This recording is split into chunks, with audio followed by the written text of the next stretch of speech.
Good morning, happy Sunday, welcome to my channel.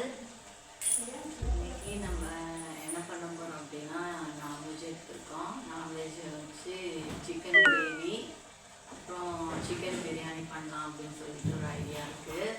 Wait பண்ணுங்கள், நீங்கள் பேசாதீங்க தெரியுங்களா? அப்புறம் வந்து புரட்டாசி மாதம் முடிஞ்சு கந்த சஷ்டி முடிஞ்சு இப்போ தான் வந்து நாங்கள் சிக்கன் எடுத்திருக்கோம். கிட்டத்தட்ட 1 மாதத்துக்கு அப்புறம் இன்றைக்கி தான் எடுத்திருக்கோம். சிக்கன் பிரியாணி வந்து நான் தான் பண்ணுவேன்னு சொல்லிட்டு என் பொண்ணு வந்து ரெடியாக உட்காந்துருக்கா. நான் சிக்கன் பிரியாணி பண்ணுறேன் அப்படின்ட்டு. எப்படி இருக்குன்னு தெரியல, எப்படி சாப்பிட போகணும்னு தெரியல. அவளுக்காக தனியாக சிக்கன் அப்புறம் ஜீரக சம்பா ரைஸ் எல்லாமே ரெடி பண்ணி கொடுத்துட்டேன். என்ன பண்ண முடியுமோ பண்ணு அப்படின்னு சொல்லியிருக்கேன். அதுக்காக ஒரு பெரிய லிஸ்ட்டே போட்டு வச்சுருக்கா, ரெசிபி எடுத்து. இதிலேருந்து பார்த்து யூடியூப்லேருந்து ஏதோ ஒரு வீடியோ பார்த்து அதில் ரெசிபி எடுத்து எழுதி வச்சுருக்கா. இப்படி தான் நான் பண்ண போகிறேன் அப்படின்னு சொல்லியிருக்கா. ஓகே, வாங்க பார்க்கலாம். பிரியாணி எப்படி இருக்கும்னு தெரியல, நல்லா இருந்ததுன்னா சாப்பிடுவேன்.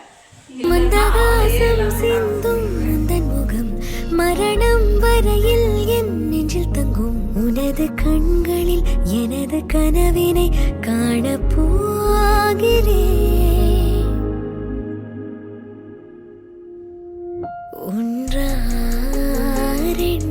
ஒன்றாசைகள் எல்லாம் சொல்லவே ஒரு நாள் போதுமா?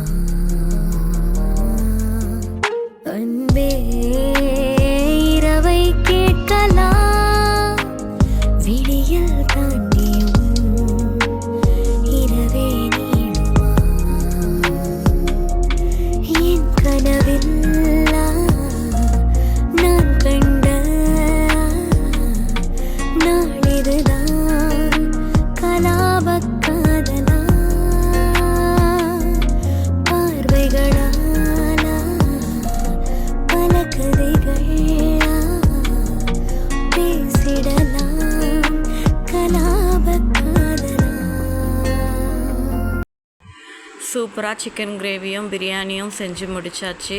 பிரியாணி சுமாராக தான் எப்படி வரப்போதோன்னு நினச்சேன், ஆனால் ரொம்ப சூப்பராக ரொம்ப டேஸ்ட்டாக வந்திருக்கு. ஃபஸ்ட் டைமே கொஞ்சம் தண்ணி தான் சேர்த்தி போயிடுச்சு.